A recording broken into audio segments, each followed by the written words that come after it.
So the iPhone 15 Pro Max might be the steal of the year when it comes to a used iPhone value pick. So let's find out why you might want to consider buying the iPhone 15 Pro Max in 2020.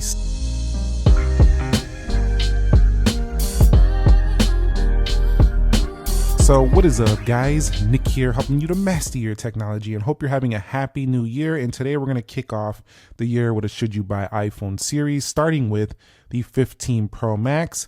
So this one has actually depreciated to a point where you can actually get this Max phone for in the range of $500 to $650. Now, if you think about that, that is actually less than the starting tag of an iPhone 17, and you'll get a triple camera, you'll get a 120 hertz display just like the 17, you'll also get Apple Intelligence support, and you're also going to get a larger display with a titanium build that has similar flat edges and is also pretty light for a Max device.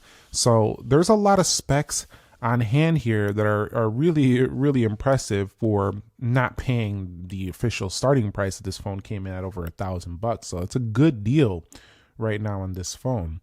I want to begin by talking about the body, the build, the design, why this is still one of my favorite choices, even though the phone came out a few years ago, or a couple years ago actually. So just for a quick key spec refresh, this phone does have a 6.7 inch Super Retina XDR OLED display, 2796 by 1290 pixels. It is a 48 megapixel triple camera. Not all cameras are 48 though. Two of them are 12 megapixels. And we do have 8 gigabytes of RAM on board, Apple A17 Pro chipset in here. So this phone actually has the same RAM level as like the base iPhones. The 440, well, it's 4,441 milliamp hour battery. So actually a larger battery capacity back up in here than both 17 and Air. So these devices do have pretty sizable batteries, but let's talk about the body and the build. This phone weighs in at a nice 221 grams. So for its size, 6.7 inches titanium build, this actually feels lighter than the majority of the Max phones out there, including 16 Pro Max, 13 Pro Max, 14 Pro Max, 17 Pro Max even.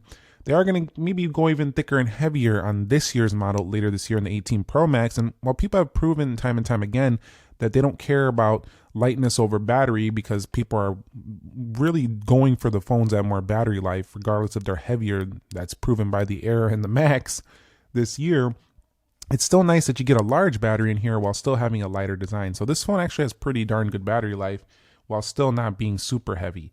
So I do like that about this, and it also still feels premium with this titanium frame, grade 5. Now this does have the action button, but you'll see on this side, no camera control button on here, so you're not gonna have any accidental presses. I am aware you can go ahead and double click to open that, you could set that up, but having no camera control button here means no accidental presses. However, that isn't a 5G antenna right there. Kind of looks the same, but doesn't really do anything besides give you good signal.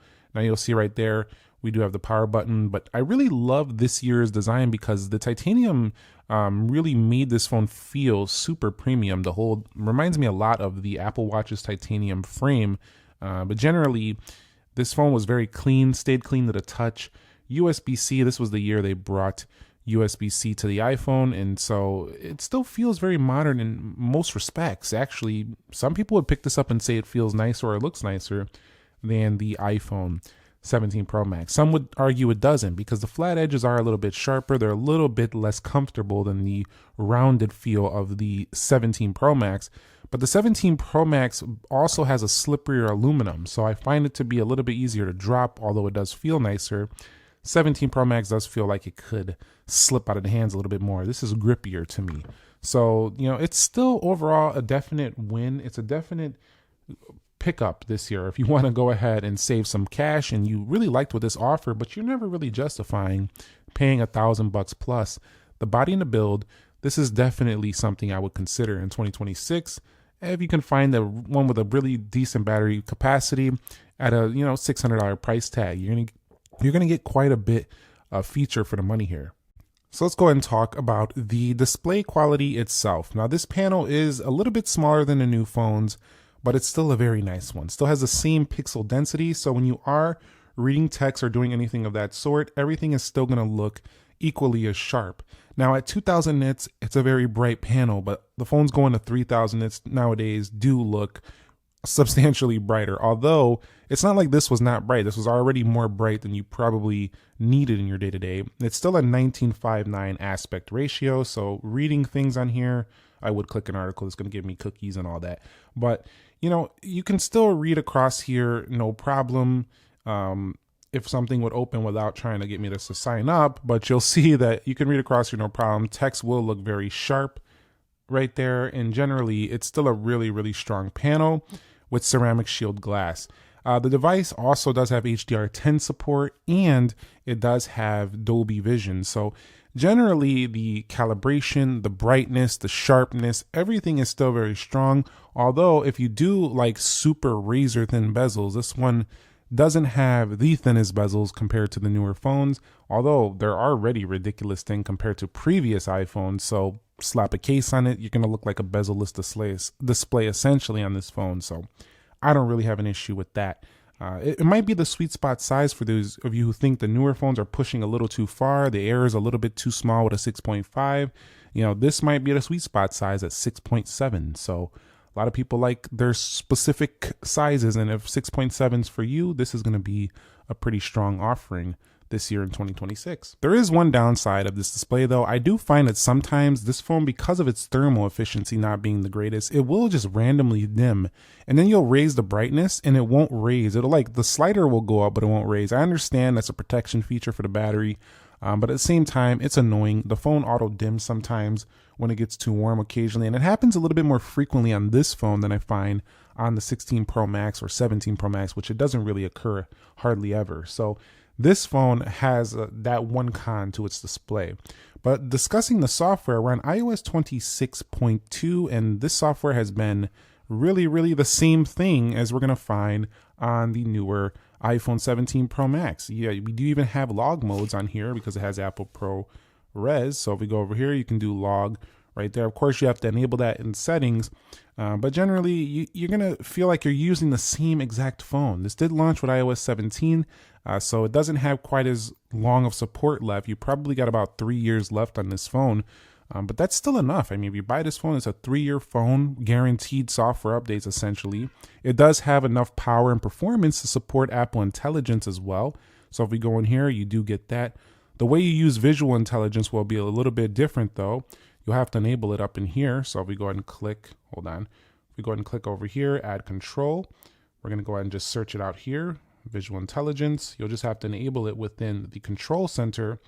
You won't have the camera button to go ahead and do that, but you are going to get the new Siri, and you'll get all those features that are essentially the same identical feel as the newer iPhone. You also do have the same liquid glass effects. You'll have the same icons, the same widgets. Everything is going to feel like you're using the brand new iPhone. So the software is a definite win for this phone, and you're getting good value for money because you're going to be able to play around with the same stuff people are using on the 17 Pro Max. Now, we discussed performance and thermals. This phone can easily play the top stuff out there. The only issue is that it throttles back a little bit more than the highest end phones. Now, throttling back, what I mean by that is that, the newer phones might stay a higher frame rate, smoother for a longer session. But for most mobile games already designed for phones to begin with, these are flagship phones, the 15 Pro and Pro Max.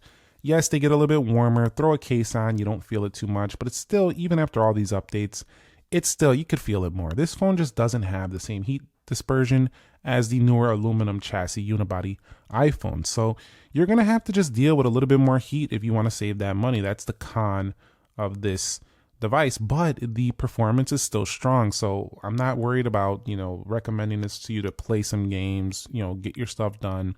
Still has 8 gig RAM, still has the Pro chipset. So everyday tasks are not going to slow you down.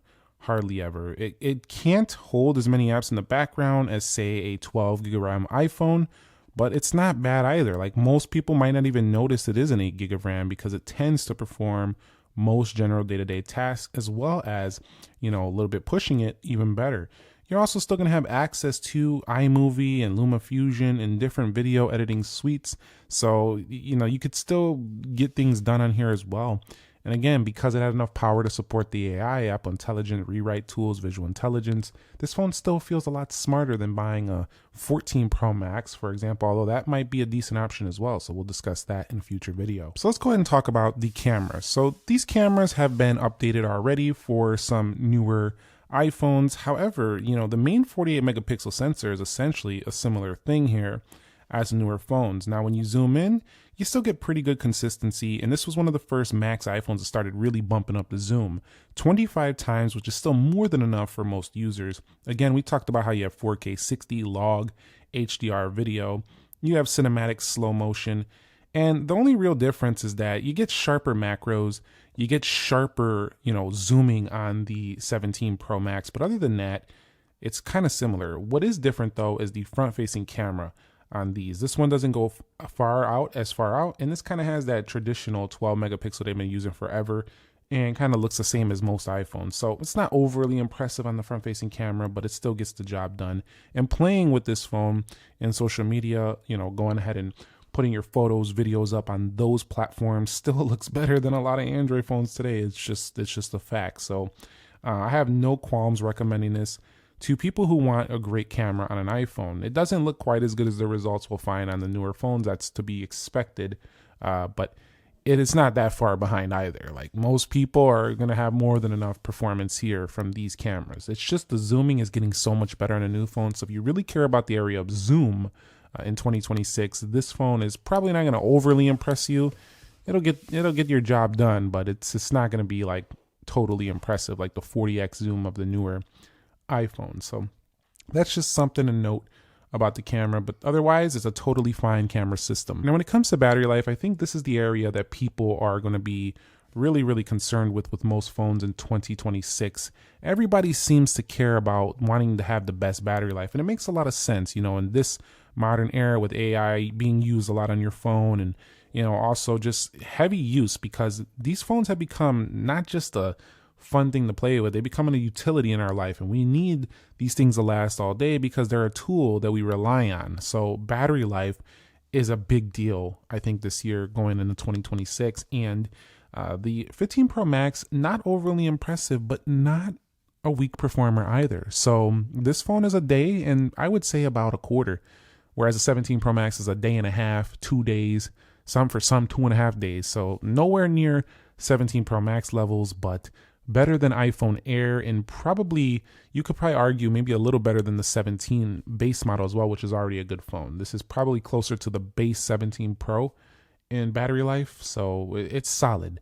And it got better over previous software updates as they did some tweaks to not let it get so hot, which was draining the battery life.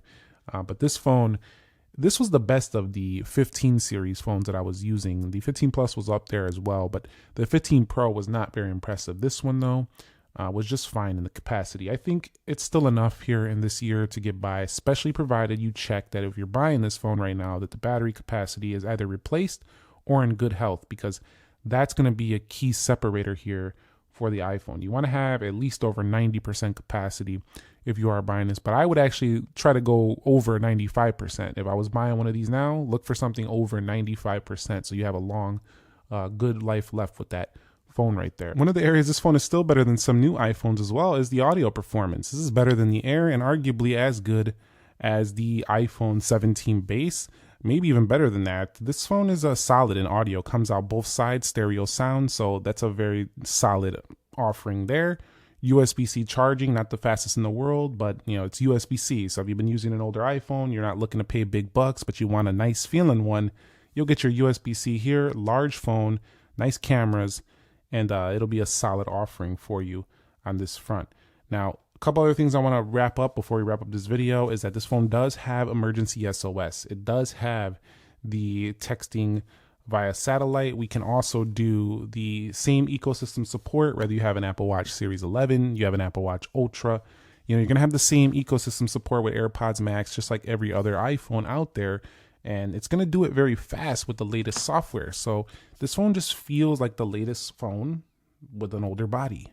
That's it. That's what it feels like. And, that's one of the pros of iPhones. I'm sure a lot of iPhone 15 Pro Max users are going to tell you a couple of things. Maybe they'll tell you in the comments that their battery could be better. Maybe they'll tell you they have some stutters here and there, very rarely. But I'm telling you, the 15 Pro Max still, in some respects, some people might still love this phone more just because of its titanium frame over the newer phones. So it's a pretty strong one, I would say. Connectivity and reception strength is also pretty much a thumbs up here for me. Final verdict: should you buy 2026 the iPhone in 2026 the iPhone 15 Pro Max? And the answer really relies on this. If you're one of those people who want to pick up an older iPhone for a slightly reduced price, well, now it's kind of a bigger reduced price. You're going to get a great device here. You really are. But provided somebody took care of it, or you get a new one reduced or a refurbished or a rebuilt one that's been properly done, maybe through Apple's refurbished store or whatever, you're going to come away with a really, really nice phone that's going to last you another 3 years easily while still feeling very premium. So this is one of my favorite picks already to start the year as a used iPhone. You know, we start the year with used iPhone videos, and this one is just definitely going to be one of them. So thumbs up if you enjoyed the video, subscribe if you haven't already, and I look forward to serving you in 2026.